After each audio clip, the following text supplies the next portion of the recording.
गुरुरीश्वरो गुरुरात्मेति मूर्तिभेदविभागिने व्योमवद्व्याप्तदेहाय दक्षिणामूर्तये नमः। गुकारस्वन्तकारो वैरुकारस्तन्निवर्तकः अन्तकारनिरोधित्वात् गुरुरित्यभिधीयते। ॐ सहना भवतु सहनौ भुनक्तु सह वीर्यङ्करवावहै तेजस्विनावधीतमस्तु मा विद्विषावहैः। ओम शांति शांति शांति। ओम पूर्णमदः पूर्णमिदं पूर्णात् पूर्णमुदच्यते पूर्णस्य पूर्णमादाय पूर्णमेवावशिष्यते। ओम शांति शांति शांति। ओम ईशावास्यं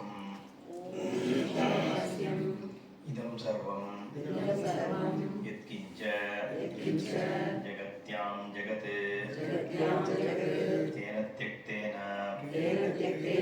पुञ्जीताः मागधः कस्यस्विद्धनं कुर्वन्नेव इह कर्माणि जिजीविषेत् शतं समाः एवं त्वयि न अन्यतेतोऽस्ति न कर्म लिप्यते नरे।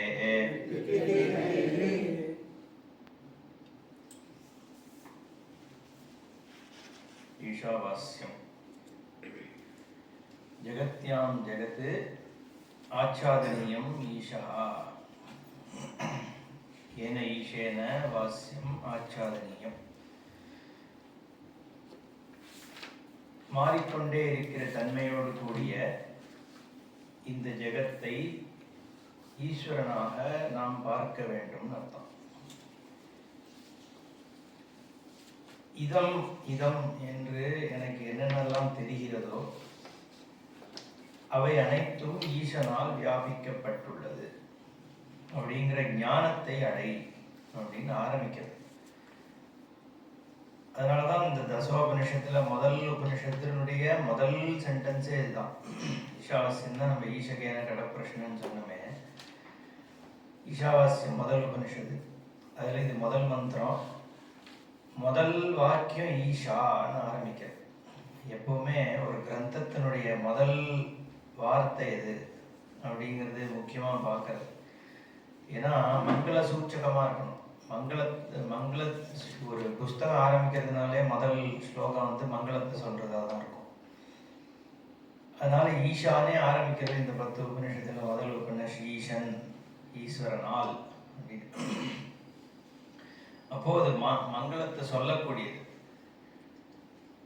பிரம்மசூத்திரத்துல வந்து ஒரு கேள்வி வருது, அதாதோ பிரம்ம ஜிக்ஞாசான்னு சொல்லும் பொழுது அத அப்படிங்கிற வார்த்தையானது இதற்கு அப்புறம்னு தானே சொல்றது. அது எப்படி மங்கள சூச்சகமாகும், மங்கள வார்த்தையாகும்? மங்கள சூச்சகம்னு சொல்றார். ஏன்னா ஓங்காரஸ்ச அதசப்ஜஸ்ச துவாவேதோ பிரம்மணः புரா கண்டம் வித்வா விநிர்யாதௌ தஸ்மான் மாங்கலிகோ உபௌ. 2 வார்த்தைகள் மங்களகரமானது.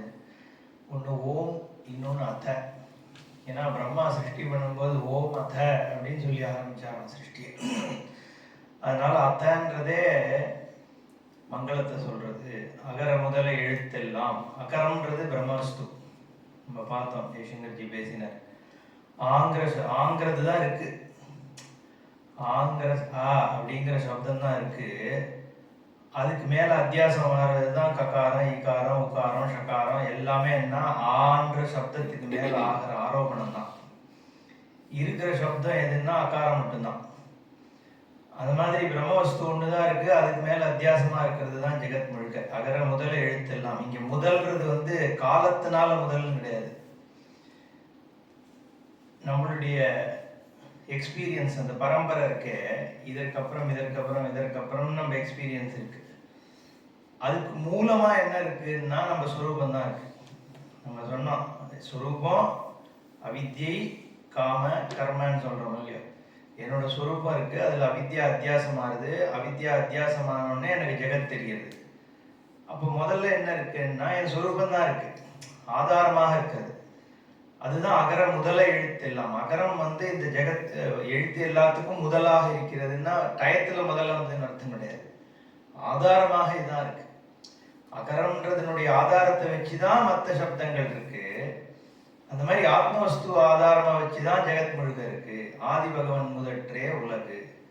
ஆதிங்கிறதும் அங்க அதான் அர்த்தம். ஆதினா என்ன? முதல்ல வந்தான்னு முதலாக இருக்கின்றது. அதனாலதான் இது முதல்னு சொல்லும் பொழுது எங்கேருந்து கணக்கு பண்ற, எங்கிட்டேருந்து கவுண்ட் ஆரம்பிக்குதான் இது முதல். முதல்றது அங்கேருந்து முதல் இங்க வந்து எண்ணில முடிய போறது இல்லை. எங்கிட்டேருந்து ஆரம்பிச்சுதானே முதல் போகிற. முதலா இருக்கிறது எது? என்னுடைய சுரூபம். அகர முதல எழுத்தெல்லாம் அதனாலதான் இந்த அகாரம் தான் முதல். அது மாதிரி அத்த, அதனாலதான் அதுவும் மங்கள வார்த்தை. அப்படின்னு சொல்லி வள்ளுவர் ஆரம்பிக்கிறது. அது மங்களமான வார்த்தை ஈஸ்வரன் சொல்றதுனால. அப்ப இங்க ஈஷா வாஸ்யம் இதம் சர்வம், பரமேஸ்வரனால ஜெகத் வியாபிக்கப்பட்டிருக்கிறது அப்படின்னு ஆரம்பிக்கிறது. எல்லாம் பகவானா இருக்கிறதுனால ஒன்று என்ன இதுல, அதனால தேன தியக்தேன அப்படின்னு சாமான்யமா இதனுடைய அர்த்தம். நம்ம இந்த தியாகத்தை பத்தி இன்னைக்கு பேசலாம். தியாகம்ன்றது இங்க பொதுவாக நம்ம இது என்ன பார்த்தோம், ஈஸ்வரனால வியாபிக்கப்பட்டிருக்குன்ற பொழுது அந்த ஞானமே உனக்கு சர்வ தியாகத்தை பண்ணிடுறது. ஈஸ்வரனை தவிர வேறு இல்லை அப்படிங்கிற ஞானத்துல சர்வம் தியக்தம் ஆயிடுது. புதுசா தியாகம்னு ஒண்ணு பண்ண வேண்டியது இல்லை. பட் ஈஷா வாசியம்ங்கிறது எனக்கு ஒரு ஞானமாக இல்லையே. கேட்கறனே ஒழிய எல்லாம் ஈஸ்வரன் இருக்கான் நம்பிக்கையாவனா இருக்கே ஒழிய அது இப்ப ஞானமாக எனக்கு இல்லை. அப்போ இந்த தியாகம் வந்து எப்படி பண்றது அப்படிங்கிற கேள்வி வருது. ஸோ சர்வ தியாகம் கர்த்தவித்துவ தியாகத்தினாலதான், அதான் சர்வ கர்ம சந்நியாசம்னு பேருது. எல்லா கர்மாவும் எப்ப தியாகம் ஆகுதுன்னா நான் கர்த்தா இல்லைங்கிற ஞானம் வரும்பொழுது மட்டும்தான் சர்வ கர்ம தியாகம் ஆகுது. அதை பத்தி நிறைய கீதையில பேசுறாரு. நான் அதை பத்தி எல்லாம் இப்ப பேசுறேன். அந்த சர்வ கர்ம தியாகம் பண்றதுதான் லட்சியம். இப்ப அதுக்கு முன்னாடி அதுக்கான பக்குவம் எனக்கு ஏற்படுறதுக்கு திஜீவிஷேத் சதம் சமாக குருவன் ஏவ இக கர்மாணி, நீ கர்மாக்களை செஞ்சுட்டே சத வருஷம் இரு அப்படின்னு 2வது வாக்கியம். இதுதான் பிரவிற்த்தி மார்க்கம் நிவர்த்தி மார்க்கம்னு வேதம் சொல்றதுன்னு நம்ம புரிஞ்சுக்கிறோம். நிவர்த்திங்கிறது முதல் ஸ்லோகத்துல சொல்லி இருக்கிற சந்நியாச தர்மம், சர்வகர்ம தியாகம், இதெல்லாம் நிவர்த்தி. பிரவிற்த்தி என்னன்னா இதுக்கான அதிகாரித்துவத்தை ஏற்படுத்திக்கிறது. இப்ப நம்ம இந்த அதிகாரித்துவம் கர்மயோகம் 2 பத்தி இன்னைக்கு பார்க்கலாம். அதான் இன்னைக்கு சப்ஜெக்ட். ஏன்னா ஒரு நாளைக்கு ஒரு சப்ஜெக்ட் எடுத்துக்கணும்னு சொல்லியிருக்கேன். ஸோ இன்னைக்கான சப்ஜெக்ட் வந்து கர்மயோகம். சம்மரி ஸ்டேட்மெண்ட் என்னன்னா, கர்ம யோகம்ங்கிறது என்ன? யோகா கர்மசு கௌஷலம். நேற்றுக்கே பார்த்தோம். அதை எப்படி கர்மாவை செய்வதனால் கர்மா என்ன விடுபடுத்துமோ அதுக்கு கர்மயோகம்னு பேர். இதுதான். இப்போ உலக அனுபவத்துக்கு வரும். ஆரம்பம் வந்து உலக அனுபவம். எங்கேருந்து ஆரம்பிக்கிறேன்னா, என்னுடைய உலக அனுபவம், உலகத்துல வாழ்ந்துட்டு இருக்கோம் நம்ம எல்லாரும். அப்போ முதல்ல வந்து உலகத்துல சாதாரண வாழ்ந்துட்டு இருக்கும்போது நம்ம வேதாந்தத்துக்கு வந்துட போறது இல்லை. இப்போ பொழுது போறதுக்கு 5 விஷயம் இருக்கு, இதுல எதுவும் ஏதோ உபன்யாசம் நடக்கிறது, இதையும் கேட்டுக்கிறோம் அப்படின்னு கேட்கிறோம். இப்போ இதுக்கு சீரியஸா எப்ப இறங்குறோம்னா உலக அனுபவத்தை நம்ம அனலைஸ் பண்ண அப்புறம் தான் இறங்குறோம். அதனாலதான் முதல்ல விவேகம்னு அந்த சாதன சதுஷ்டயத்துல முதல்ல விவேகம், நித்யா நித்திய வஸ்து விவேகம்னு சொல்றது. விவேகம்னா பிரித்து பார்ப்பது, எது என்ன, எதனுடைய தன்மை என்னன்னு பார்க்கக்கூடிய ஒரு புத்திக்கு விவேக புத்தின்னு பேர். அந்த விவேக புத்தி எங்க வருதுன்னா, இந்த உலகத்தை நான் வந்து பார்க்கறேன், கொஞ்சம் ஸ்டெப் பேக் பண்ணி என்ன நடக்கிறது அப்படின்னு நான் அனலைஸ் பண்றேன். பண்ணும்பொழுது நம்ம என்ன பார்க்குறோம், இத்தனை வருஷம் வாழ்ந்துட்டோம். வாழும்பொழுது இந்த ஏதோ ஒரு பொருள் அடையணும்னு தான் என் வாழ்க்கை போயிட்டு இருக்கு. ஒரு சின்ன பையனா இருக்கும்போது நம்ம வந்து 10th இவ்வளோ மார்க் எடுக்கணும், அப்புறம் வந்து +2 வந்து கிளியர் பண்ணி காலேஜுக்கு போகணும், நல்ல காலேஜாக போகணும். அது வந்து வந்தோடனே ஒரு திருப்தி வருது, ஒரு மொமெண்ட்ரியா ஒரு காலேஜுக்கு வந்துட்டோம், நல்ல காலேஜ் நம்ம நினைச்சது. அப்புறம் அந்த திருப்தி போயிடுது, அடுத்த பர்சியூட்டுக்கு போகிறது. அப்போ என்னன்னா காலேஜ்லேருந்து நமக்கு வந்து நல்ல வேலை கிடைக்கணும் அப்படின்னு போகிறோம். வேலை கிடைச்சா சந்தோஷமா இருப்பேன், அதுதான புத்தி. அது வரைக்கும் நான் அன்ஹாப்பி. அப்போ ஒரு வேலை கிடைச்சிடுறது. அதுக்கப்புறம் அந்த ஹாப்பினஸும் மொமெண்ட்ரியாக தான் இருக்கு, போயிடுது. அதுக்கப்புறம் எல்லாம் என்ன நினைக்கிறான், சரி கல்யாணம் ஆகி லைஃப்ல செட்டில் ஆகிட்டா அதுக்கப்புறம் ஒரு சந்தோஷமா வாழலான்ட்டு. கல்யாணம் ஆன அப்புறம் பார்த்தா முன்னாடியே பெட்டரா இருந்தது, இப்போ எதுவும் பிரச்சனையான இருக்க போயிட்டு இருக்கு. அதுவும் ஷார்ட் லிமிட். அதுக்கப்புறம் என்ன பண்றான், சரி குழந்தைகள் இருந்ததுன்னா நம்ம அப்போ அப்படியே போயிட்டு இருக்கு. இது லாங்கா சொல்றேன் நான். லாங்னா அதாவது இதெல்லாம் பெரிய பெரிய ஸ்டேஜஸ். இதுக்கு நடுவில் சின்ன சின்ன விஷயங்கள் எனக்கு சுகத்தை கொடுக்கறது தேடி தேடி போறேன். ஒரு தடவை போறேன், ஊட்டிக்கு போறேன், பார்க்குறேன், ரொம்ப சந்தோஷமா இருக்கு. அடுத்த தடவை போறேன், ஆஹா அதே மாதிரி இருக்குன்னு நினைச்சுன்னு போறேன். பார்த்தா அந்த அளவுக்கு இல்லை. நமக்கு அன்னைக்குன்னு பார்த்து தலைவலி வந்துடுது, முட்டி வலி வந்துடுது. இல்லை நம்ம யார் கூட போறோமோ அவ சத்தம் போட்டே வரா. ஸோ அங்கே போனோம்னா போனதுக்கு அந்த சந்தோஷமும் போன தடவை இருந்த சந்தோஷம் இந்த தடவை இல்லை. மூணாவது தடவை போகும்போதே போர் அடிக்கிறது. யாரோ சொன்னாங்கிறதுக்காக போறோம். இதுதான் நிறைய தடவை பார்த்தாச்சு, என்ன பெரிய அதே விஷயம் எது சந்தோஷத்தை கொடுத்ததோ அது துக்கத்தையே கொடுக்கறது. என்ன இப்படிதான் இருக்கு. சின்ன சின்ன சந்தோஷங்களும் இப்படி இருக்கு.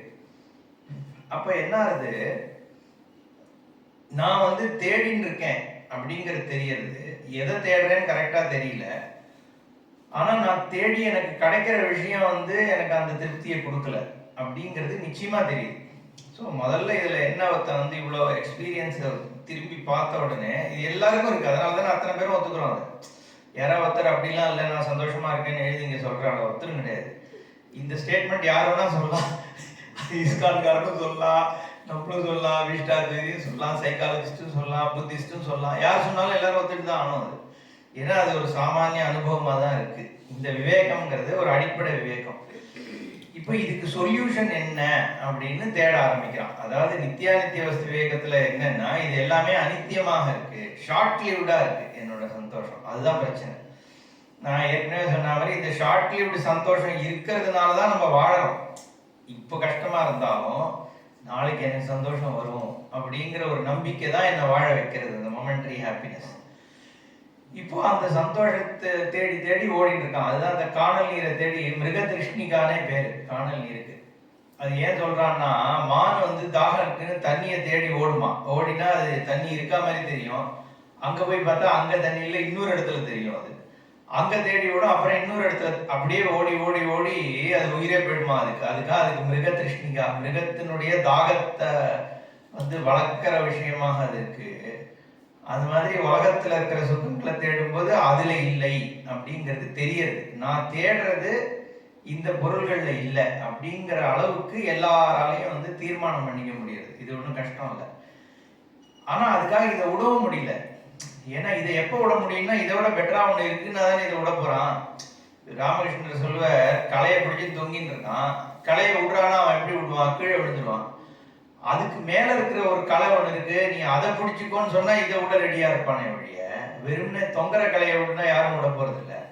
அப்போ இதை தவிர வேற சுகம் எனக்கு இருக்கா, இதை தவிர இதுக்கு எனக்கு சொல்யூஷன் இருக்காங்கிற அந்த சர்ச்சை ஆரம்பிக்கிறது.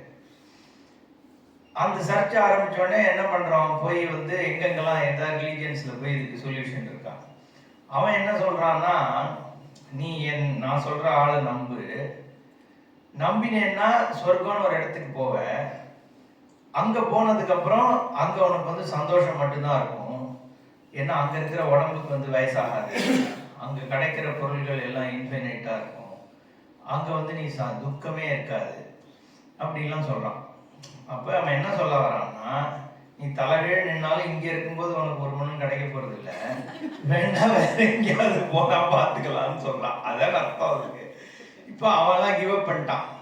இப்ப என்னன்னா நம்ம அப்ப நம்பி சரி அங்க போகணும் அப்படின்னு நினைச்சா ரைட்டு, அந்த மாதிரி நிறைய பேர் போயிட்டு இருக்கான். என்ன இன்னொரு செட் ஆஃப் பீப்புள் என்ன சொல்றான், பௌத்தம் மாதிரின்னா, இது எல்லாமே மாயை, இந்த உலகம்னே ஒண்ணு கிடையாது, நீ சூன்யமா ஆயிட்டேன்னா இதெல்லாம் போயிடும், நீக்கிடு இது எல்லாத்தையும் சொல்றான். அதை நீக்கிறதுன்னு பாசிபிளா இல்லை. ஏன்னா நீக்கிறவன் இருந்துட்டு தான் அதை நீக்கணும். அப்பதான் நான் எதுவும் இல்லாததை தெரிந்து சந்தோஷத்தை அடைந்தேன்னு சொல்ல முடியும். அந்த ஸ்டேட்மெண்ட்டே பைத்தியகாரத்தனமா இருக்கு. ஏன்னா எதுவும் இல்லாததை நான் ஒருத்தன் இருந்து எப்படி உணர போறேன் இல்லையா. நான் இருக்கேன்னாலே ஏதோ ஒன்னாவது இருக்குன்னு ஆயிடுறது. அப்போ அதுவும் என் துக்கத்தை நீக்க போறது இல்லை. அதுக்கு அங்கதான் சாஸ்திரம் பிரவேசம் ஆகுது. சாஸ்திரம் என்ன சொல்லுது நீ தேடுறது என்னன்னா ஒரு லிமிட்டேஷனை ரிமூவ் பண்ணதான் நீ தேடுற. நீ பொருளை தேடுறேன்னு நினைச்சாலும் கூட ஆக்சுவலி நீ பொருளை தேடல. ஏன் பொருளை தேடுற? ஏன்னா நான் பூர்ணம் இல்லாமல் இருக்கிறேன் இப்ப இருக்கிற என்னோட ஸ்திதி எனக்கு அக்செப்டபிள் இல்லை, அதுதானே. ஐ ஆம் அ வாண்டிங் மீ. சுவாமிஜி சொல்லும் பொழுது என்ன சொல்றாருன்னா, இந்த வாண்டிங் மீ இருக்கே, தேவை தேவை என்பதாகிய நான், எனக்கு இது தேவை அது தேவை, இது இருந்தாதான் கையில வந்து கட்டை இருந்தாதான் வந்து என்னால் நிற்க முடியும், கிளச்சஸ் இருந்தா, ஏன்னா நான் நொண்டி அப்படின்னு நினைச்சிட்டு நான் இருக்கேன். சாஸ்திரம் என்ன சொல்லுதுன்னா, நீ நொண்டியே இல்லை, இந்த கட்டையை விட்டுருன்னு சொல்லுது. ஆனா நம்ம விட முடியாது, ஏன்னா வந்து நான் என் மைண்டை பொறுத்த வரைக்கும் நொண்டின்னு தான் நினைச்சிட்டு இருக்கேன். இப்போ நீ சொல்லிடுறதுனால எனக்கு அந்த எண்ணம் போயிட போறது இல்லை. போன இதில் கூட அந்த கதை சொன்னேன், சாமிஜி ஒரு கதை சொல்லுவார். ஒருத்தன் நினைச்சிட்டானா தான் வந்து பூனைன்னு நினைச்சுட்டான்.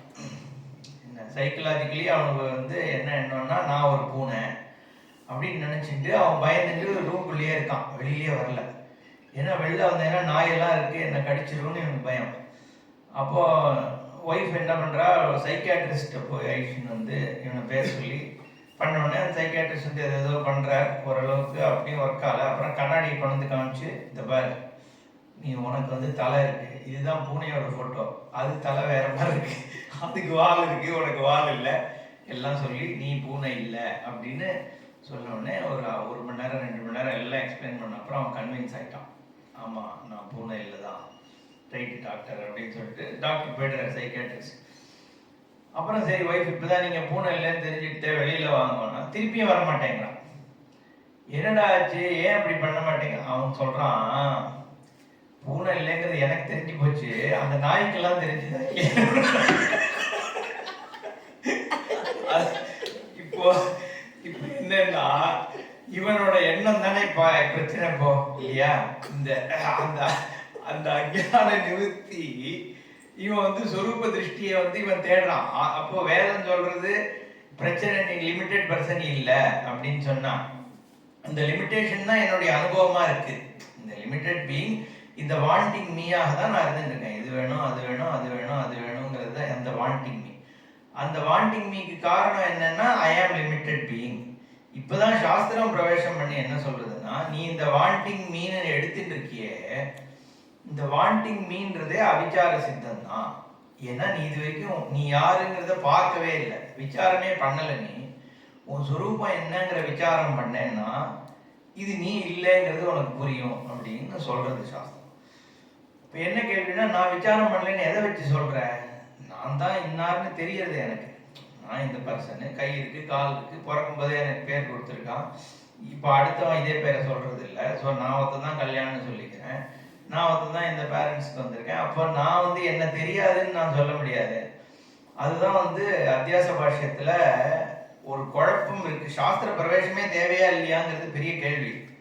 இந்த கேள்விதான், எதுக்காக இதை படிக்கணும், நீ சொல்ற எல்லாம் ஒண்ணுதான்ட்டு என் அனுபவம் அப்படி இல்லையே அப்படிங்கிற கேள்வி வருது. அதுக்கு தான் வந்து சங்கரர் என்ன சொல்ற, யுஷ்ம தஸ்மத் பிரத்யேக கோச்சரையோகோ, இது நீ அப்படின்னு சொல்ற ஒன்றும் நான் அப்படின்னு சொல்ற ஒன்றும் நேர் எதிர்மறையான விஷயங்கள்.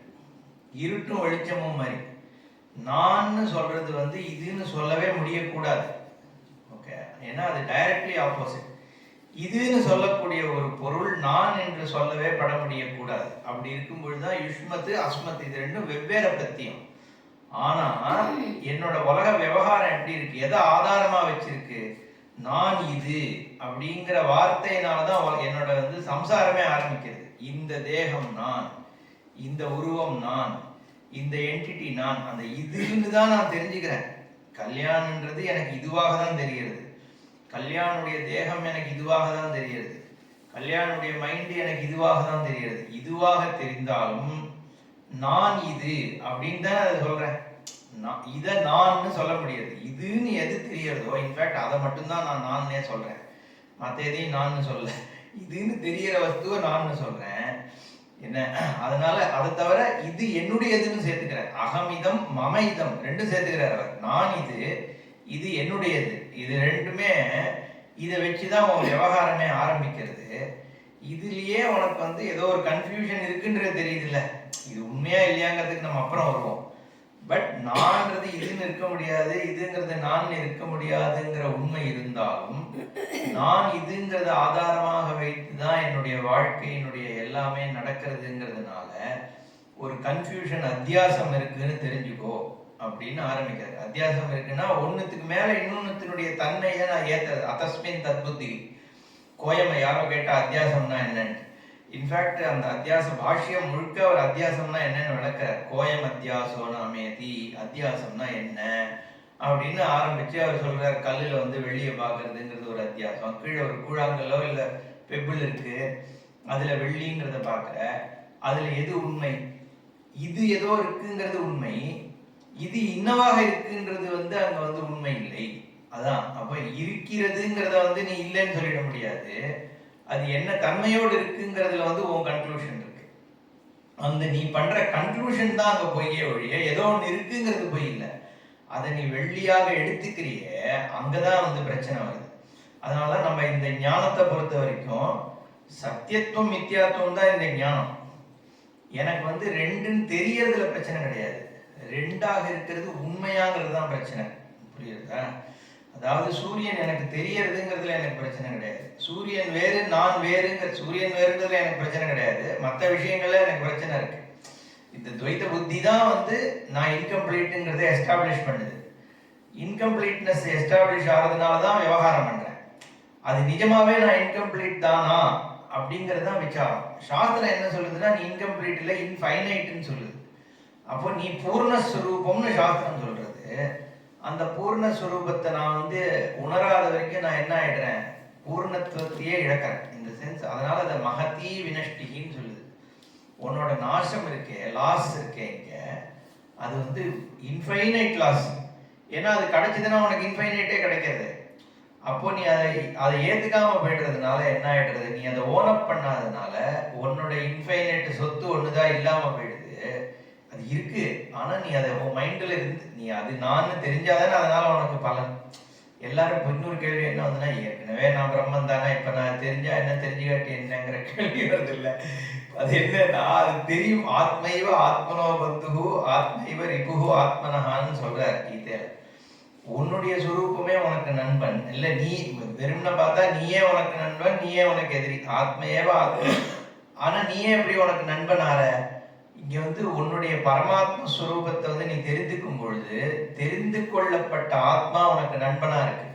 ஏன்னா அது உனக்கு செக்யூரிட்டி கொடுக்கறது. உன்னை தவிர வேற வஸ்து இல்லைங்கிற ஞானம் ஏற்படும் பொழுது உன்னோட இந்த வாண்டிங் பர்சன் போயிடலாம். அப்போ அது உனக்கு பந்து ஆயிடுது.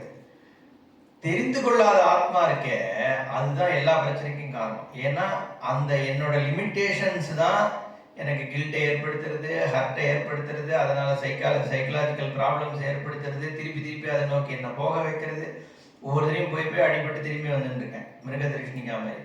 அது காரணம் என்ன? என்னுடைய ஆத்மஸ்வரூபத்தை தெரிஞ்சுக்காததுனாலையும், அதனால என்னுடைய மைண்ட் எப்படி பிஹேவ் பண்றது, என்னை பற்றிய கன்க்ளூஷன்ஸ். எல்லா ப்ராப்ளத்துக்கும் காரணம் என்னை பற்றிய கன்க்ளூஷன்ஸ் தான். அதுதான் கில்ட்டு ஹர்ட்டை கொடுக்கறது. நான் இந்த லிமிட்டட் ஆளு, அவன் என்னை திட்டான், அவன் என்னை பார்த்து இப்படி பேசிட்டான், அவ வந்து என்ன வந்து ஒரு மனுஷனாவே பார்க்க மாட்டேங்கிறான், இந்த மாதிரி எல்லாம் நான் இதெல்லாம் செல்ஃப் என்னை பற்றிய கன்க்ளூஷன்ஸ். என்னை பற்றிய கன்க்ளூஷன்ஸ் என் மைண்டில் இருக்கிறது தான் என் பிரச்சனைகள் எல்லாத்துக்குமே காரணம். ஓகே, ஏன்னா அதுதான் காம்ப்ளெக்ஸஸில் கொண்டு போய் விடுறது. உலகம் முழுக்க சைக்கலாஜிக்கல் இஷ்யூஸ் இருக்கிறதுக்கு காரணம் என்னன்னா, ஒரு கில்ட் ஹர்ட். ஒன்று அடுத்தவன் என்ன பார்த்தாங்கிறது, ரெண்டாவது என்னை பற்றியே எனக்கு இருக்கிற பிரச்சனை. நான் சரியா பண்ணல, நான் இந்த தப்பை பண்ணிட்டேன், நான் இவனுக்கு இதை பண்ணிட்டேன், அதுவும் இருக்கு. அதுதான் கில்ட். ஸோ இப்போ இது ரெண்டும் என்ன பண்றதுன்னா, இந்த கில்ட் ஹர்ட் தான் மெயின் ப்ராப்ளமே. Human issues mind. அதை தானே நம்ம அன்கான்சியஸ்ன்னு சொல்றோம். ஒரு குழந்தையா இருக்கும் போதேருந்து அது ஆரம்பிக்கிறது. எனக்கு வந்து உலகம் தெரிய ஆரம்பிக்கும் பொழுதுலேருந்தே ஒரு குழந்தைக்கு வந்து ஹர்ட் ஆரம்பிச்சு. அதுக்கு வந்து உலகம் புரியாது. 1.5 வயசு 2 வயசு குழந்தைக்கு உலகம் புரிய போறது இல்லை. ஆனா அவ அம்மா வந்து கீழே போட்டுட்டு அடுத்த ரூமுக்கு போயிட்டா கூட வந்து எனக்கு அம்மாவுக்கு என்ன பிடிக்கலன்னு அதுக்கு தோணும். அப்போ இதெல்லாம் ஹர்ட் ஆயிண்டே வருது. அந்த சைல்டு வந்து அதனுடைய அன்கான்சியஸ் வந்து அதுக்கு ஏற்ற மாதிரி, அதுதான் நம்மளோட கோர் பர்சனாலிட்டின்னு சொல்றாங்க. இன்னர் சைல்டு அப்படின்னு சொல்றது சைக்காலஜில. அந்த கோர் பர்சனாலிட்டி தான் நம்மளை வந்து டிஃபைன் பண்ணுது. ஒரு பர்சனுடைய சைக்கலாஜிக்கல் செல்ஃப் வந்து ஃபார்மேட்டிவ் இயர்ஸ்லேயே ஆயிடுது. அதுக்கப்புறம் அதுக்கு மேலே ஆட் பண்ணிகிட்டே போகிறோம். பட் மேக்சிமம் ஹர்ட் வந்து சைல்டுக்கே ஆகுது. அப்போ அந்த கில்ட் ஹர்ட் தான் நம்மளோட சைக்காலஜி, நம்மளோட நேச்சரே. அதுக்கு மேலே பில்ட் பண்ணி தான் வாழ்க்கை நடத்தின்னு இருக்கோம் நம்ம. அதுக்கேற்ற மாதிரி தான் புது ரிலேஷன்ஷிப்ஸுமே என்னென்னா நம்மளுடைய இந்த நேச்சருக்கு ஏற்ற மாதிரி தான் பில்டு பண்ணிக்கிறோம். ஸோ அப்போ அது எல்லாத்துக்கும் காரணம் என்னென்னா கில்ட்டு ஹர்ட் தான். அதனால தான் வந்து உபனிஷதே வந்து கில்ட்டு ஹர்ட் போகிறது இந்த ஞானத்தினாலன்னு சொல்லுது. இதுதான் விவேகம். ஓகே, இதெல்லாம் இப்போ இது நம்ம அனலைஸ் பண்ணோம்ல, இதுக்கு என்ன பேர்னா விவேகம்னு பேர். இதை வந்து அதுதான் பரீட்சை லோகம் அப்படின்னு ஆரம்பிக்கிறது வேதம். உலகத்தை பரீட்சை பண்ணினா உலகத்தை பரீட்சை பண்ணி இல்லை, உலகத்தோட என்னோட இருக்கிற டிரான்சாக்ஷனல் லைஃப்பை வந்து நான் பரீட்சை பண்ணி பார்த்ததுக்கப்புறம் என்ன கன்க்ளூஷனுக்கு வரேன்? எல்லாம் பிரம்மம்னு கன்க்ளூஷனுக்கு வரல, இதெல்லாம் வேஸ்ட்டுன்றது அளவுக்கு தான் வரேன். நிஸ்ஸாரம் அப்படின்ற ஒரு கன்க்ளூஷனுக்கு நான் வரேன். அசாரே சம்சாரே அப்படின்னு இதில் சிவானந்த லகரியில் எழுதியிருக்காருல்ல. அப்போது இந்த சம்சாரித்துவம் வந்து எனக்கு எதையும் கொடுக்க போகிறது இல்லை அப்படிங்கிறது ரொம்ப திருடமான கன்க்ளூஷன். இதில் பிரஷ்னோத்தர ரத்னமாலிகான ஒரு புஸ்தகம் உண்டு. ஆதிசங்கரர் வந்து அது இந்த சங்கர விஜயத்தில் வரக்கூடிய ஒரு கதை. இந்த யக்ஷபிரஷ்னம் மகாபாரதத்தில் இருக்க மாதிரி சங்கரர் வந்து ஏதோ ஒரு இடத்துக்கு போய் தங்குறார் ஒரு சத்திரத்தில். அதில் வந்து அந்த கட்டில் காலாக இருக்கக்கூடிய ஏதோ ஒரு யக்ஷன் வந்து ஏதோ கேள்வி கேட்குறார். அந்த அதுக்கு சங்கரர் அதுவும் பேசுகிற மாதிரி ஒரு சம்பாஷணம் இருக்கு. அதில் இந்த கேள்வி தான் கேட்குறது, இந்த வாழ்க்கையினுடைய தத்துவம் என்ன அப்படின்றது கேள்வி. ஓகே, அதுக்கு அவர் சொல்கிறார், இந்த கேள்வியை திருப்பி திருப்பி கேட்டுட்டு இருக்கிறது தான் வாழ்க்கையினுடைய சாரம்னு சொல்கிறார். என்ன இந்த ஜீவனுடைய சாரம் என்ன, அதாவது விசாரமான வாழ்க்கை தான் உனக்கு வந்து சாரம். ஓகே, இந்த வாழ்க்கை இது என்னன்ற அந்த விசாரம் பண்ண பண்ண சொரூபம் வந்து கிளியர் ஆகிடுறது. நம்ம பக்கம் திருப்பணும், அவ்வளோதான். அட்டென்ஷனை வந்து அந்த ஒரு கேள்வி வந்தது இல்லை, கல்யாணத்துக்கு கஷ்டித்து துர்கதின் தாத கட்சதின்னு அந்த அர்ஜுனன் கேட்டான். போன கேம்ப்ல கடைசி நாள் தான் அந்த இது வந்ததுன்னு நான் இன்னைக்கு முதல் நாள் சொன்னேன். இந்த ஞானத்தை அடையணும்னு போயிட்டு ஒருத்தன் பண்ணாமல் போயிட்டான்னா அவன் வந்து பாபத்தை அடையிறான்னா என்ன மாதிரியான ஜென்மாவை அடையிறாங்கிற கேள்வி வந்தது.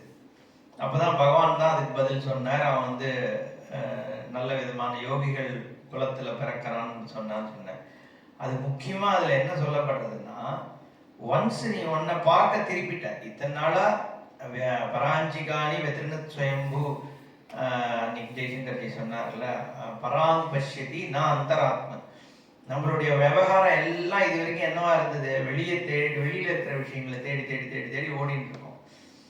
இப்போ இந்த விவேகம் பண்ணதுக்கு அப்புறம் நம்ம என்ன வெளியில போயிட்டு இருக்கிற நம்மளோட சிந்தனையை நம்ம நோக்கி திருப்புறோம். ஃபர்ஸ்டா நம்ம நோக்கி திருப்பி நான் யார் அப்படிங்கிற கேள்வி, இந்த அகமிதம்னு இந்த விசாரம் பண்றேன்னு சொன்ன உடனே என்ன எடுத்து அகமுக்கு வந்துடுது, இப்போ திரும்பிடுது இல்லையா. இதுக்கப்புறம் என்னுடைய விசாரம் முழுக்க என்ன, நான் யாருங்கிற விசாரத்துக்கு தான் போறது. நான் என்ன அடைஞ்சிடுவேனா மாட்டேனா, மோட்சம் இந்த ஜென்மாலேயே கிடைக்குமா, இந்த மாதிரி ஒரு கேள்வியும் இருக்கு. அதுக்கும் நான் ஸ்டாண்டர்டா ஒரு கதை ஒன்று சொல்லுவேன், அதையும் சொல்றேன். என்னன்னா, 2 பேர் தபஸ் பண்ணிட்டு இருந்தான். இந்த போன கேம்ப் கேட்டவாளுக்கெல்லாம் போர் அடிக்கும் சொன்ன கதையே சொல்றாங்கன்ட்டு. பட் இந்த கதை கேட்டோன்னா அது புரியும் அந்த விஷயத்துக்காக, அதனால சொல்றோம். இப்போ 2 பேர் உட்காந்து தபஸ் பண்ணிட்டு இருக்கான். ஓகே, மரத்துக்கு கீழே நம்ம துருவன் மாதிரி ரொம்ப நாள் தபஸ் பண்ணிட்டே இருக்கான். அப்போ அங்கே நாரதர் வரார். நாரதர்ன்றவர் யாருன்னா, அவர் தான் இன்டர்நேஷனல் பாஸ்போர்ட் ஹோல்டர்னு சுவாமி. ஏன்னா நாரதர் மட்டும்தான் எங்க வேணா போக முடியும். அவர் எங்கேயும் போவார், கைலாசத்துக்கும் போவார், வைகுண்டத்துக்கு போவார், பிரம்மலோகத்துக்கு போவார்னால அவர் தான் லிங்க். ஜென்ரலி வந்து உலகத்துல என்ன நடக்குதுன்னு அவன் நாரதத்தை தான் கேட்பான். யம தர்மராஜாவா இருக்கட்டும், தேவேந்திரனா இருக்கட்டும், விஷ்ணுவா இருக்கட்டும், எல்லாம் நாரதர் வந்த உடனே நாரதா பூலோகத்தில் என்ன நடந்து கொண்டு எல்லா சினிமாவையும் பார்த்துருப்பாங்க. ஏன்னா பகவானாவே இருந்தாலும் அது நாரதர் வழியா தான் தெரிஞ்சுக்கணும். அது என்ன நாரதனுடைய ஸ்டேச்சர் அது இல்ல, அவருடைய டிஸ்கிரிப்ஷன் புராணத்துல என்னன்னா, பூலோகத்துக்கும் சொர்க்கலோகம் அது இந்த தேவலோகத்துக்குலாம் இருக்கிற லிங்க் நாரதர். பாடிட்டே போவார். நேரத்து மேல சரஸ்வதி சபதத்துல பார்த்தோம்னா அதை செட்டு போட்டிருப்பான், இப்படி இப்படி இப்படி இப்படி ரவுண்டா இருக்கும் வேகம், அதுக்கு பின்னாடி நடந்து போயிட்டு இருப்பாரு சிவாஜி கணேசன். அந்த மாதிரி நாரதர் தான் வந்து அந்த லிங்க். அதனாலதான் நாரதர் குருன்னு சொல்றது. நிறைய பேர் அவள்லாம் வைஷ்ணவெல்லாம் கூட நாரதரை தான் குருவா எடுத்துப்பா. அவர் ஏன் வால்மீகிக்கு நாரதர் வந்து தான் உபதேசம் பண்றார், பிரகலாதன் அவளுக்கும் நாரதர் தான் வரார். ஸோ எல்லாத்துக்குமே நாரதர் தான் குரு. ஆக்சுவலி ஈஸ்வரனுக்கும் நமக்கும் நடுவில் இருக்கிற லிங்க் குரு தான் அப்படின்னு அங்கே காண்பிக்கிறது. ஸோ இந்த நாரதர் வந்து போறார் வரார், வந்து என்ன பண்றார், இந்த கதையில வந்து உட்காந்து தபஸ் பண்ணிட்டு இருக்கானோ இல்லையோ, அப்போ அவன் வந்து பார்த்து ஆஹா தபஸ் பண்றார், ரொம்ப சந்தோஷம், ஆசீர்வாதம் பண்றார். அவன் கேட்கறான், அதெல்லாம் இருக்கட்டும் ஆசீர்வாதம், எனக்கு வந்து மோட்சம் கிடைக்குமா கிடைக்காதா, கிடைக்கும்னா எப்போ கிடைக்கும்னு கேட்கறான் முதல் நாள். அவர் சொல்றாரு, இந்த மரத்துல எவ்வளோ இலை இருக்குன்னு பாரு, அத்தனை ஜென்மாக்கு அப்புறம் உனக்கு மோட்சம் கிடைக்கும். அப்ப மோட்சமும் வேணாம் ஒன்றும் வேணாம், எழுந்து போயிடுறான். அடுத்தது அடுத்த ஆள் உட்காந்துருக்கான், அங்க போறாரு திருப்பி நாரதர் போய் அதே கேள்வி அவனும் கேட்கறான், எனக்கு வந்து ஆசீர்வாதம் பண்ணணும், எனக்கு மோட்சம் எப்ப கிடைக்கும். அவர் அதே பதில் தான் சொல்றாரு, இந்த மரத்துல எவ்வளவு இருக்கோ உனக்கு அத்தனை வருஷம் ஆயுசு ஜென்மாக்கு அப்புறம் உனக்கு வந்து கிடைக்கும். அவன் உடனே சந்தோஷம் ஆயிடும். அப்ப ஏதோ ஒரு நாள் கிடைக்குமோ இல்லையோ, நிச்சயமா கிடைக்கும்ன்றதை இப்ப நீ ப்ரூவ் பண்ணிட்டியே, அட்லீஸ்ட் இவ்வளவு நாளா கிடைக்குமா கிடைக்காதான்னு சந்தேகம் இருக்கு, இப்ப கிடைக்கும்ன்ற நம்பிக்கை வந்துடுது, அதனால நான் பண்றேன்னு பண்றான். இப்ப என்னன்னா அந்த அளவுக்குலாம் இது ஒன்றும் நம்ம ரொம்ப பார்க்கணும்னு ஆயிக்க வேண்டியதில்லை. இந்த ப்ராசஸ் ஆஃப் மோட்சமே வந்து ஒரு சுகமான அனுபவம் தான். ஏன்னா ஆத்ம விசாரம் தானே பண்றோம். எல்லாருக்கும் தானே பிடிக்கும், மற்றவனை பிடிக்குதோ இல்லையோ, நமக்கு நம்மள எல்லாருக்கும் பிடிக்கும். அப்போ உன்னுடைய சொரூபத்தை நீ பாக்குறதுல என்ன உனக்கு கசக்க போறது அப்படிங்கிறதுனால ஒழுங்கான விசாரம் நடந்துட்டு இருந்ததுன்னா உட்கார்றது வந்து இதுதான். அதனாலதான் வரட்டு வேதாந்தம்னு சொல்றது. சுவாமி என்ன சொல்லுவாருன்னா, வேதாந்தம் வரட்டு இல்ல, இவன் வரட்டு, இவன் நாட் ரெடி. யாரு கேட்கிறானோ அவனுக்கு அந்த ரெடினஸ் இல்லை, இல்லைன்னா சொல்லப்படும் பொழுது அது வந்து சரியா சொல்லப்படல. இதுதான் காரணமே ஒழிய ஆத்ம வஸ்துல வந்து பிடிக்காம இருக்கிறதுக்கு ஒண்ணுமே இல்லையே. நம்ம சொரூபம் எல்லாருக்கும் பிடிச்சது, அதனாலதான் தூங்கிட்டே இருக்கோம். அதனால விவேகம்ங்கிறது வந்து இந்த இந்த லோகத்தை வந்து பரீட்சை பண்றது. பண்ணதுக்கு அப்புறம் அடுத்ததாக என்ன சொல்ற, இதுதான் சாதன சதுஷ்டயம்னு சொல்றோம், 4 விஷயங்கள். ரெண்டாவது வைராக்கியம். வைராக்கியம்னா பொதுவா விரக்தி, ராகம்னா பிடிப்புன்னு அர்த்தம். வைராக்கியம்னா வந்து நம்ம என்ன நினைக்கிறோம், உலகத்து மேல ஒரு வெறுப்பு வந்துடணும். அதுக்கேற்ற மாதிரி இந்த தாய்மானவர் பட்டினத்தார் பாடல்கள்லாம் பார்த்தேன்னா வந்து கண்ணை பார்த்தேன்னா அது பிடிச்ச வர்ற கண்ணை, இந்த மாதிரி வந்து ரொம்ப நெகட்டிவா வந்து உலகத்தை பத்தி எழுதுறது. பைசா அர்த்தம் அனர்த்தம், பணமே வேஸ்ட் தூக்கி போட்டுட்டுன்னா அது உண்மை கிடையாது. இல்ல ஒரேடியா நெகட்டிவிசமும் அதுக்குன்னு ஒரு வேல்யூ இருக்கு. அதாவது பணம் வந்து ஒண்ணுமே பண்ணாதுன்னு சொன்னா அப்ப என்கிட்ட கொடுத்துருன்னு தான் சொல்லணும். யாரும் கொடுக்க போறது இல்லை, அதனாலதான் கொடுக்க மாட்டேங்கிறான். ஏன்னா அவனுக்கு அதனால ஏதோ ஒரு வேல்யூ இருக்கிறதுனால தானே வச்சுட்டு இருக்கான். அப்ப இல்லை இல்லைன்னு பேசுறான்னா சும்மா வெறும் பேச்சு. அதனால ஒரு வேல்யூவும் இல்லை பைசால, ரிலேஷன்ஷிப்ஸ் எதுலயும் ஒரு வேல்யூ இல்லைங்கிறதும் உண்மை கிடையாது. அதுக்காக அதெல்லாம் ஓஹோன்னு அதுக்கு தான் போறோம், வாழ்க்கையே வந்து அவ்வளவுதான் செட்டு, கல்யாணம் பண்ணிட்டா மட்டும் போறோம், அதுக்கப்புறம் வாழ்க்கையில கவலையே இல்லைன்னு நீ நினைச்சேன்னா அதுவும் வந்து பிரயோஜனம் இல்லை. ஸோ இது ரெண்டுமே எக்ஸ்ட்ரீம்ஸ். இதுக்குதான் சோபனாத்தியாசம்னு சொல்றோம். இல்லாத வேல்யூவை ஒரு பொருள் மேல ஏத்துறது, நெகட்டிவ் வேல்யூவாகவும் இருக்கலாம், பாசிட்டிவ் வேல்யூவாகவும் இருக்கலாம். அப்படி இல்லாம இருக்கிறத இருக்கிறபடி பார்க்கறதுக்கு தான் வைராக்கியம்னு பேர். நீயா ஒரு வேல்யூ அதுல ஏத்தாத. ஓகே, அது உண்மையாகவே அதுக்கு என்ன மணிக்கு பையிங் பொட்டன்ஷியல் இருக்கா, வாங்கக்கூடிய ஒரு சக்தி இருக்கா, இருக்கு. அது என்னுடைய பயத்தை போக்குமான்னா ஃபுல்லாலாம் போக்காது. அப்போ அதுக்கு என்ன இருக்கோ அதோட இதை யூஸ் பண்ணிக்கோ, எது உனக்கு பயத்தை போக்குமோ அதை நோக்கி நீ போ அப்படிங்கிறது தான் வைராக்கியம். வைராக்கியம்ன்றது அந்த ரக்தி இல்லாம இருக்கிறது. அதுக்கு மேல ஓவரா நம்மளுடைய ஒரு எல்லா பிரச்சனையும் அது சால்வ் பண்ணும் அப்படின்னு போடுறதுக்கு அதுதான் வைராக்கியம். அடுத்தது ஷட் சம்பத்தின்னு ஒன்று சொல்றோம். பேசிக் குவாலிஃபிகேஷன்ஸ் என்ன பத்தி, அதுதான் அது வந்து சமதம உபரதி திதிக்ஷா ஸ்ரத்தா சமாதானம். இதெல்லாம் சில குவாலிட்டிஸ் என்கிட்ட வளர்த்துக்கிறது. அதாவது என் மைண்டை கண்ட்ரோல் பண்ணக்கூடியது, என் சென்சஸை வந்து சென்சரி ஆப்ஜெக்ட்ஸ்லேருந்து கண்ட்ரோல் பண்ணி திருப்பி வச்சுக்கக்கூடிய தன்மை என்ன. அப்புறம் வந்து இந்த இது சீத உஷ்ணம் சுக துக்கம் இதெல்லாம் வந்துட்டு தான் வந்து போயிட்டு தான் இருக்கும். அதை வந்து திதிக்ஷன்னு சொல்றார் பகவான் கீதையிலேயே, வந்து அதை திதிக்ஷான்னு பேர். அதை வந்து தகித்து தான் உண்டானோம், வேற வழி கிடையாது. ஹீட் வெயில் தான் அடிக்கும், குளிர் தான் காயும், இந்த விஷயங்கள்லாம் இப்படிதான் இருக்கு அப்படின்னு திதிக்ஷஸ், அதை திதிக்ஷா. இதெல்லாம் ஏன்னா இது நம்மளை அஃபெக்ட் பண்ணிருந்தாலும் ஒருத்த உட்காந்து இந்த ஞானத்துல ஃபோக்கஸ் பண்ண முடியாது. ஸோ இதெல்லாம் சகித்து கொள்ளக்கூடிய தன்மையை வளர்த்துட்டு தான் ஆகணும். இதை நம்ம மாற்ற முடிய போறது இல்லை. நிறைய விஷயம், இன்ஃபேக்ட் எந்த விஷயத்தையுமே உலகத்துல மாற்ற முடியாது, எந்த ஒரு பர்சனையுமே மாற்ற முடியாது. நம்ம தான் 40 வருஷம் 30 வருஷமா ட்ரை பண்றோமே, ஒரு பர்சன் கூட யாரையும் மாற்ற முடிய போறது இல்லை. என்ன அவளா எந்த விஷயத்துல மாறணும்னு நினைக்கிறாளோ அதுக்கு வேணா நம்ம ஹெல்ப் பண்ணலாமே ஒழிய, நம்ம சொல்றதுனால ஒருத்தனுடைய நேச்சர் மாற போறதில்லை. அது மாதிரி நம்ம சுத்தி இருக்கிற விஷயங்களும் மாற போறதில்லை. நம்மளால முடிஞ்சது அதுக்காக நம்ம எதுவுமே பண்ணக்கூடாது, தர்மத்தை சொல்லக்கூடாதுன்னு அர்த்தம் கிடையாது. நம்ம சொல்றதை சொல்லிட்டு போயிட்டு இருந்தாலும் அது மாறுன்ற அபேட்சையை அங்க விட்டுறது தான் பெட்டர்.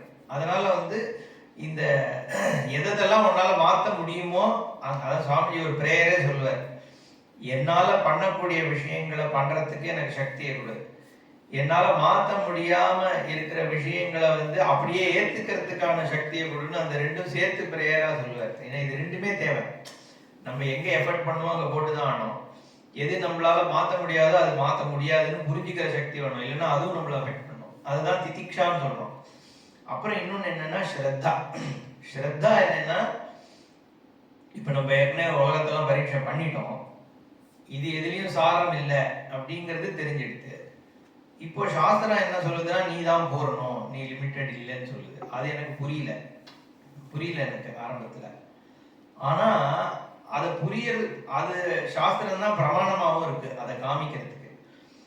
அந்த பிரமாணம் ஒர்க் ஆகணும்னா அந்த பிரமாணம் ஆப்ரேட் ஆகும்போது என்னோட மைண்ட் அதுல இன்டர்ஃபியர் பண்ணக்கூடாது. அப்பதான் அந்த பிரமாணம் ஒர்க் ஆகும். அப்ப நான் ஆரம்பத்துல அது மேல பெனிஃபிட் ஆஃப் டவுட் கொடுத்து நான் கேட்கணும். ஓகே, அதுதான் ஸ்ரத்தேன்னு சொல்றோம். சாஸ்திரம் எப்படியுமே எனக்கு வேற சாய்ஸ் இல்லை. ஓகே, இது தவிர விட்டா நமக்கு என்ன கதி கிடையாது. சாஸ்திரம் ஒண்ணுதான் நீ பூரணம்னு சொல்லுது. பட் அந்த ஞானம் வர்ற வரைக்கும் அது நம்பிக்கையா தான் எனக்கு இருக்கு. ஞானம் வந்ததுக்கு அப்புறம் தான் அது எனக்கு ஞானம் ஆகுது. அது வரைக்கும் அது நம்பிக்கை தான். அப்போ அந்த நம்பிக்கை தான் பெனிஃபிட் ஆஃப் டவுட். பேசிக்கலி இது இருக்கலாம் அப்படிங்கிற ஒரு ஸ்ரத்த வந்தது, அதுதான் ஸ்ரத்தன்னு சொல்றோம். அப்போ அது ஆப்ரேட் பண்ணட்டும், நான் இன்டர்ஃபியர் பண்ண மாட்டேன். அது ஒர்க் ஆகுதா இல்லையாங்கிறத நான் பார்க்குறேன். பட் அதை நான் அது என்ன சொல்லுதோ அதை ஸ்ரத்தையோட கேட்டுக்கிறேனே ஒழிய விசாரம் பண்றது தப்பு கிடையாது. மனநம்னு ஒன்று உண்டு. இப்போ என்னோட அனுபவம் இப்படி இருக்கே, ஆனா சாஸ்திரம் இப்படி சொல்றது, அப்ப இந்த அனுபவம் ரைட்டா தப்பா அப்படிங்கிற விசாரம் இருக்கே, அதுதான் மனநம்னு சொல்றோம். அது ஸ்ருதிமத தர்க்கோனு சந்தியதான்னு சொல்ற சாதனா வஞ்சகத்துல வேதம் என்ன சொல்லியிருக்கோ அந்த வாக்கியத்தை புரிஞ்சிக்கிறதுக்கு, அசிமுலேட் பண்றதுக்கு என்ன விதமான தர்க்கம் தேவையோ அதை பண்ணணும். துஸ்தர்க்கா சுவிரம்யதாம். நீ கண்டபடி சும்மாவான்னு விதண்டாவாதம் பண்ணிட்டு இருக்கிறதுல அர்த்தம் இல்லை. உனக்கு அந்த அடிப்படை ஸ்ரத்த கூட பெனிஃபிட் ஆஃப் டவுட் கொடுக்க கூட நீ ரெடியா இல்லைன்னா நீ டயத்தை வேஸ்ட் பண்ண வேண்டாமே, அங்க உட்காரவே வேண்டாம், நீ தள்ளி போய்க்கலாம். யாரையும் போய் நம்ம கேட்க போறது இல்லை, நீ வா என் கிளாஸ் அட்டன் பண்ணிட்டு கடை வெடித்தேன் கொள்வார் இல்லைன்னு சொல்லிட்டு போயிட்டாரு அவர். பட்டு நிறுத்தாருல வந்தா வா, நான் கடையை திறந்து வச்சிருக்கேன்ப்பா, ஓகே உனக்கு வாங்கணுங்கிறவ வாங்கிக்கோ, நான் போய் ஒட்ட போய் விற்க போறது இல்லை. இவர் இருக்கிற இடத்துல தானே விரிச்சு வச்சார், சைக்கிள்ல கொண்டு போய் விற்கலையே. அதனால நான் திறந்து வச்சிருக்கிறது என் வேலை.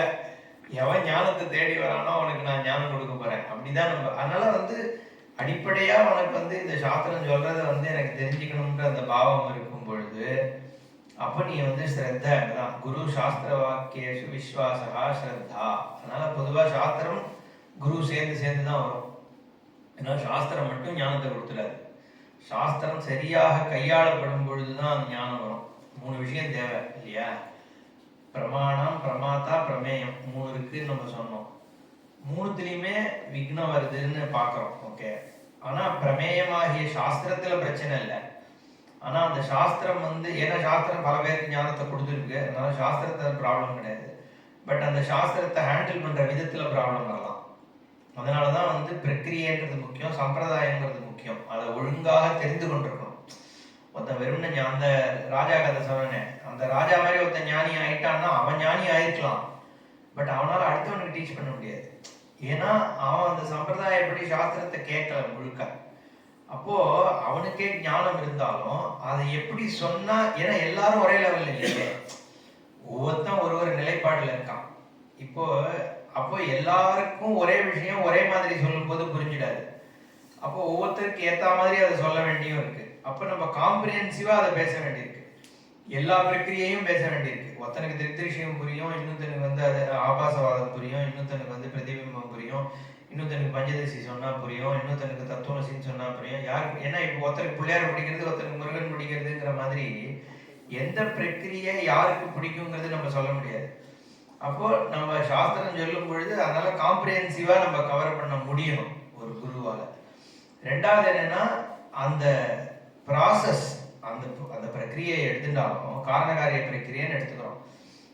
பிரம்மன் தான் காரணமா இருக்கு, ஜெகத் காரியமா இருக்குன்னா வெறும்னே இப்படி சொல்லிட்டா ஞானம் வந்துடாது. அந்த காரணத்துவம் எப்படி சித்திக்கிறதுன்றத வந்து சாஸ்திரம் எப்படி சொல்றது, அதை எப்படி வந்து அன்ஃபோல்டு பண்ணணும்னு இருக்கு. அதுதான் அது ப்ராக்ரெசிவ் அன்ஃபோல்டுமெண்ட்னு ஒன்று சொல்லுவோம்.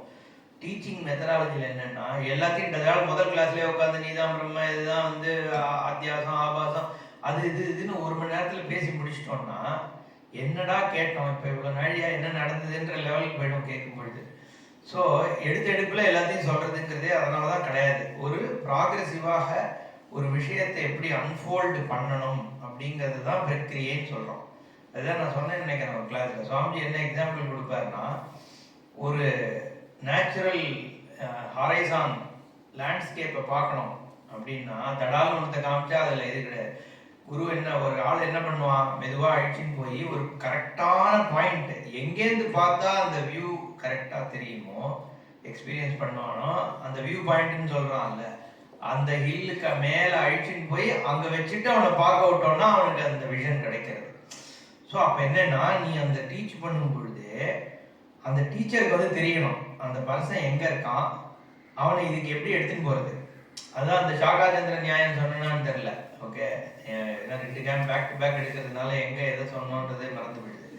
இந்த சாகாச்சந்திர நியாயத்தில் வந்து நம்ம என்ன சொல்கிறோம், ஒரு ஷாக்கை வழியாக சந்திரனை பார்க்கின்ற நியாயம். அதை வந்து ஆக்சுவலி எந்த கான்டெக்ட்ல சொல்லுவாங்கன்னா, ஏன் சிருஷ்டியை பற்றி பேசுறது வேதம் அப்படிங்கிற கான்டெக்ட்ல சொல்லுவோம். பட் இங்கேயுமே அதை பார்க்கலாம். இந்த காரணகாரிய பிரக்கிரியை தான் நம்ம பேசிட்டு இருக்கோம். ஒருத்தனுக்கு வந்து 3ஆம் பிறை எப்படி இருக்குன்னு தெரியல, எப்படி இருக்குன்னு தெரியலன்றதை விட எங்க இருக்குன்னு தெரியல. ஏன்னா சந்திரனை தெரியலன்னு சொல்லுவோம், பட் சுவாமிஜி அதை வந்து 3ஆம் பிறைன்னு எடுத்துப்பாரு. ஏன்னா 3ஆம் பிறையை ஸ்பாட் பண்றது கஷ்டம். அன்னைக்கு தான் வந்து கசன்ட் வருது. 1, 2ல உனக்கு தெரியாது கண்ணுக்கு, 3 வந்து தெரியும், ஆனா ரொம்ப ஒத்து பார்த்தா தான் தெரியும் எங்க இருக்குன்ட்டு. இப்ப இவனுக்கு தெரியல, சந்திரன் தெரியல, அங்க இங்கன்னா அவனுக்கு ஸ்டார் தான் தெரியுது. அப்ப நம்ம எப்படி காமிக்க வேண்டியிருக்கோம், முதல்ல பக்கத்துல இருக்கிற ஒரு மரத்தை காமிக்கிறோம். அந்த மரம் வந்து இவனுக்கு தெரியறதுனால அதை காமிக்கிறோம். அப்புறம் அந்த மரத்துல போயிட்டு மேல போயிட்டு 2வது கலையை பார் அப்படின்னு சொல்றோம். அவனுக்கு கண்ணு அங்க போறது. 2வது கலையில வந்து திருப்பி ஒரு 3வது பிரான்ச் பிரியறதே, அதை பார் அப்படின்னு சொல்றோம். அந்த பிரான்ச்ல கடைசியில இருக்கிற ஒரு வி ஷேப்டு இருக்கு, அதுக்கு நடுவுல எது இருக்கோ அதுதான் சந்திரன் அப்படின்னு சொல்றான்னா, இப்ப இந்த மரத்துக்கும் சந்திரனுக்கும் ஒரு சம்பந்தமும் கிடையாது.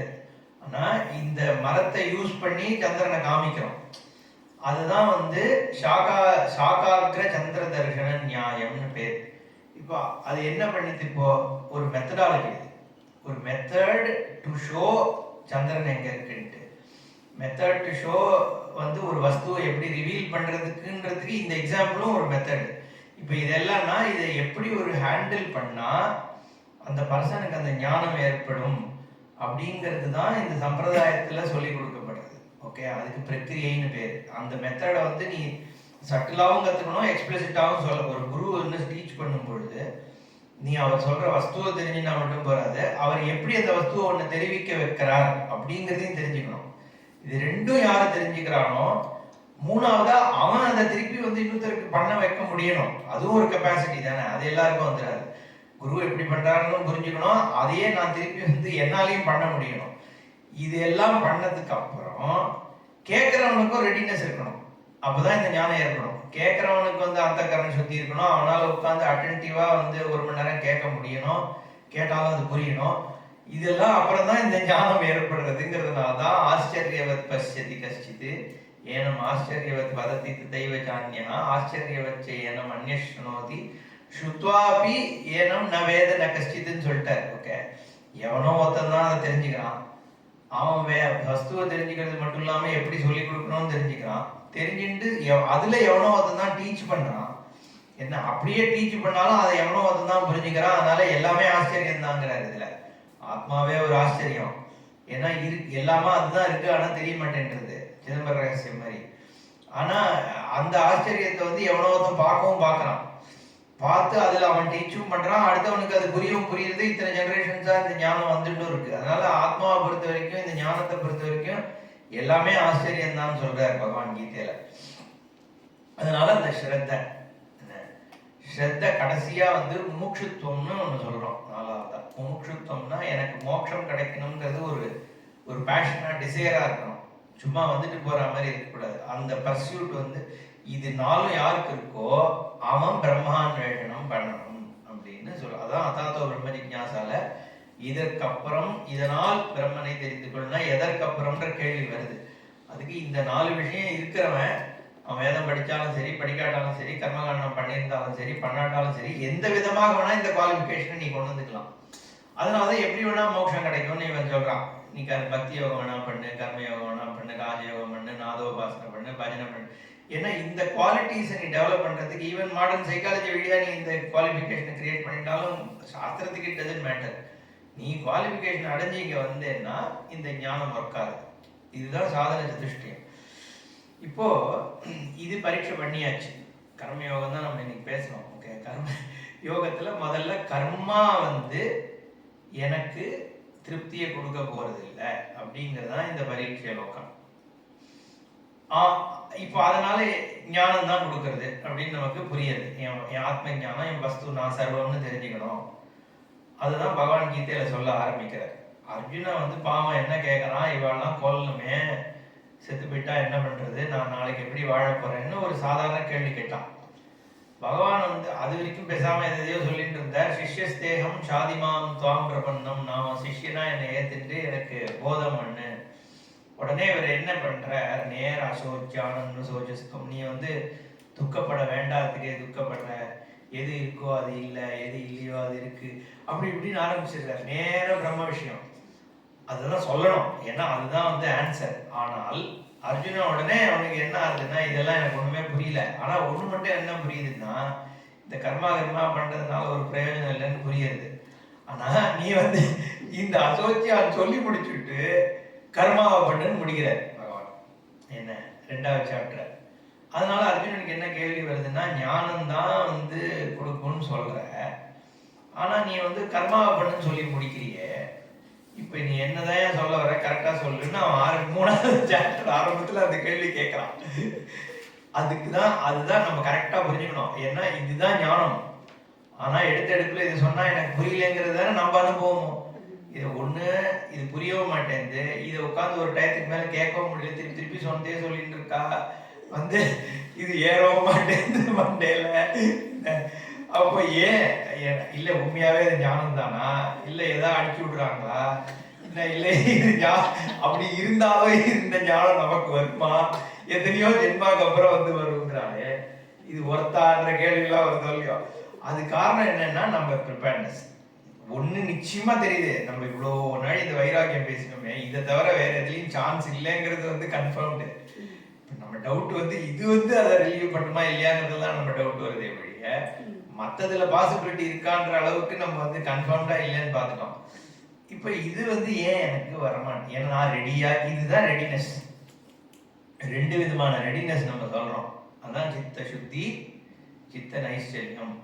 ஒன்று வந்து இது எனக்கு கண்ணுக்கு தெரியாத பிரதிபந்தங்கள் எனக்கு இருக்கு, ஏதோ ஒரு காரணத்தினால எனக்கு வந்து இந்த ஞானம் புலப்பட மாட்டேங்கிறதுங்கிறது ஒன்று. அது மோஸ்ட்லி என்னோட ராகத்வேஷம், என்னோட மைண்ட் வந்து என்ன டிஸ்டர்ப் பண்ணுறது. இன்னொன்று என்னால் ஃபோக்கஸ் பண்ண முடியல. உட்காந்து நாள் முழுக்க இதை பண்ணு, தியானத்தை பண்ணுன்னு சொன்னான்னா என்னால் 1/2 மணி கூட ஒரு மெடிடேஷன் கிளாஸில் உட்காந்தோன்னா 10 நிமிஷத்துக்கு மேலே உட்காரவே முடியல.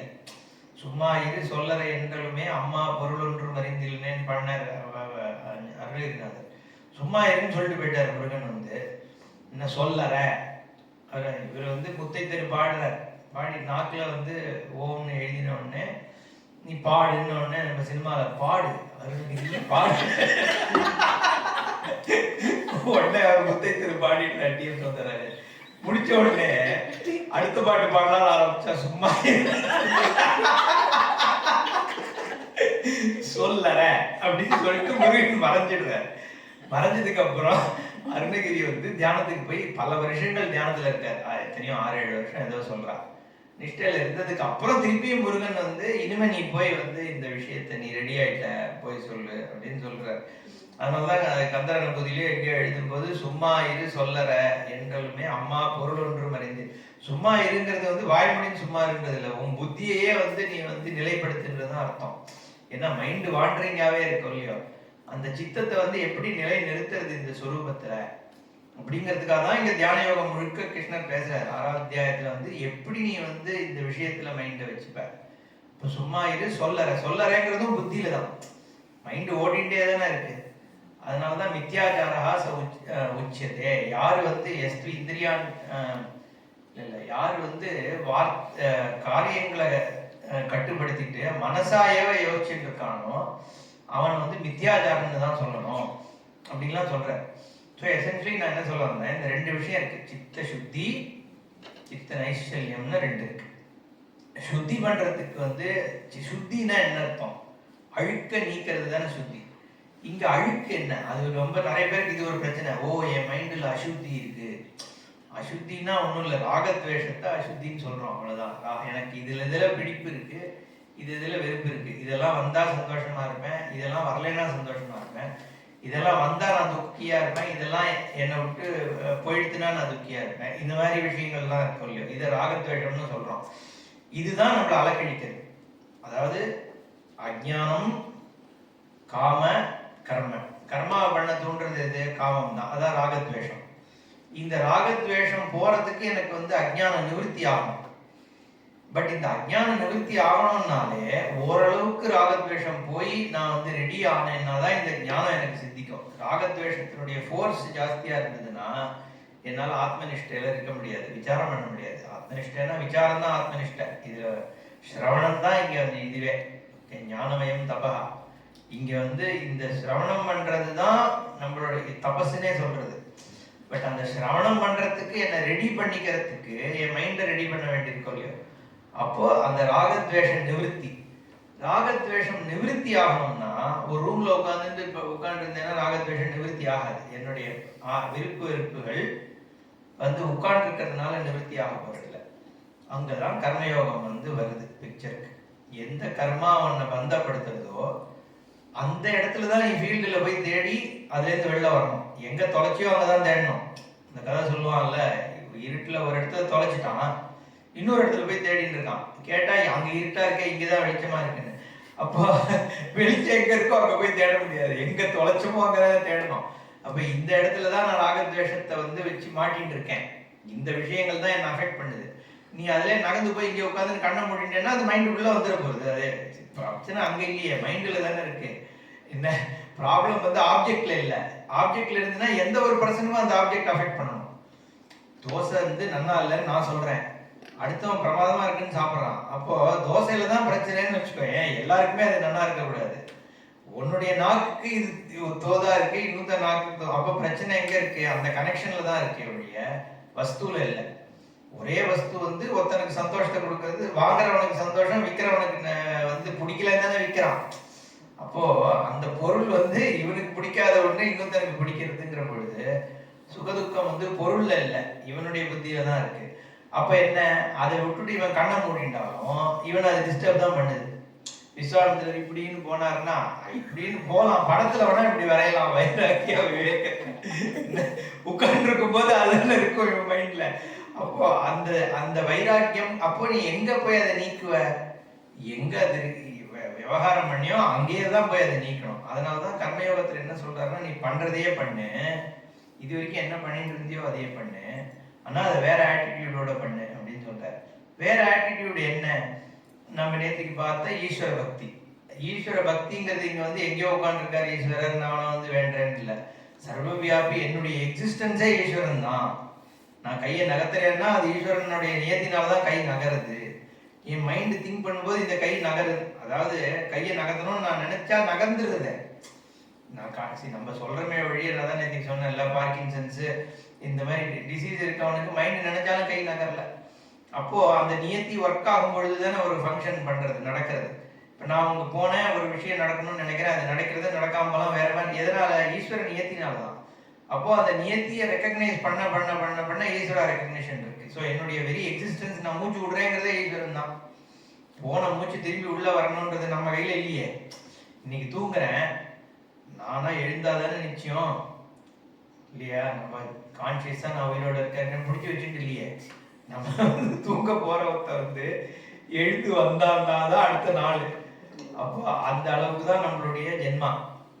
என்ன நமக்கு நமக்கு வந்து கண்ட்ரோல் அவ்வளோதான் இருக்கு. எந்த விஷயத்துலையும் நம்ம கண்ட்ரோல் இல்லை. ஏன்னா எல்லாம் ஈஸ்வர நியத்தியாக தான் நடக்குது. அந்த ஈஸ்வர நியத்தியை எவ்வளோக்கு எவ்வளோ ரெகக்னைஸ் பண்ணுறோமோ அத்தனை நம்ம குறையிறோம். ஸோ ஈஸ்வரன் ஜாஸ்தி ஆகாது.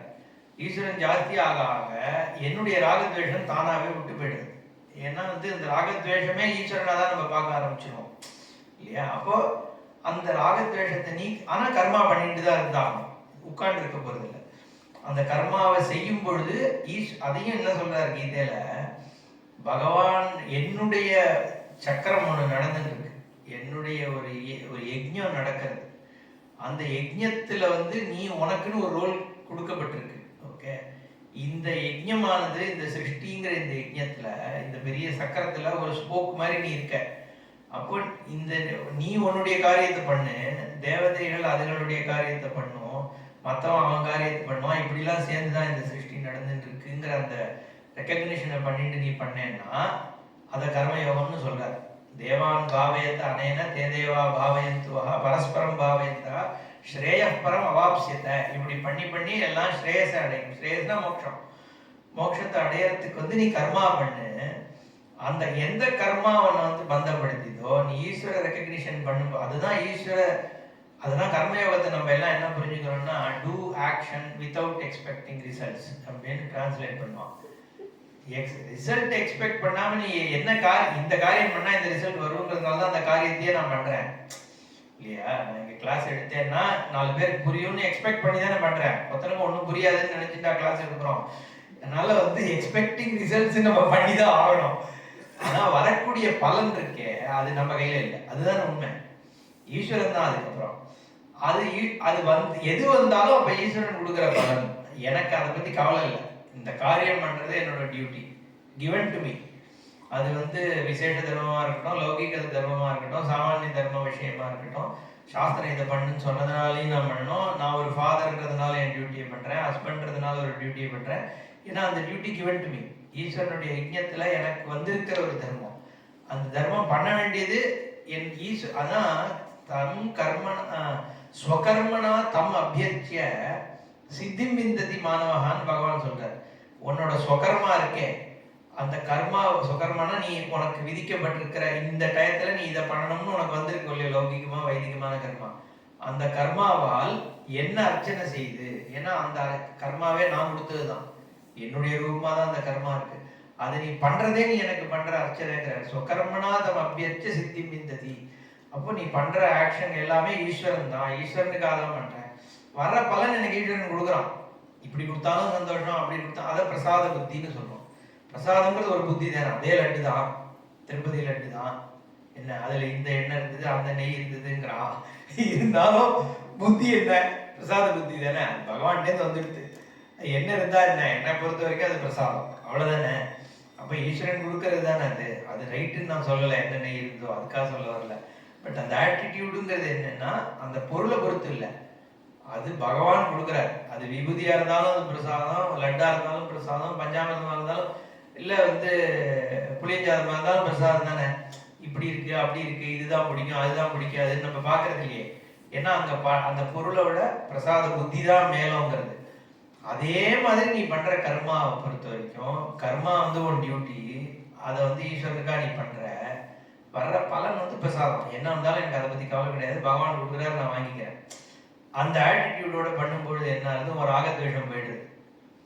ஓகே, பாபங்களும் போறதுன்றா என்ன. அதனாலதான் வைதிக கர்மாவா நித்திய கர்மா நைமித்திய கர்மா இல்ல சேர்த்துக்கணும். ஏன்னா இந்த எல்லாத்தையும் செக்யூலரா மட்டும் பேசிட்டே போனோம்னு வச்சுட்டா உனக்கு வந்து இந்த பாபங்கள் நிவர்த்தி எப்படி ஆகும்.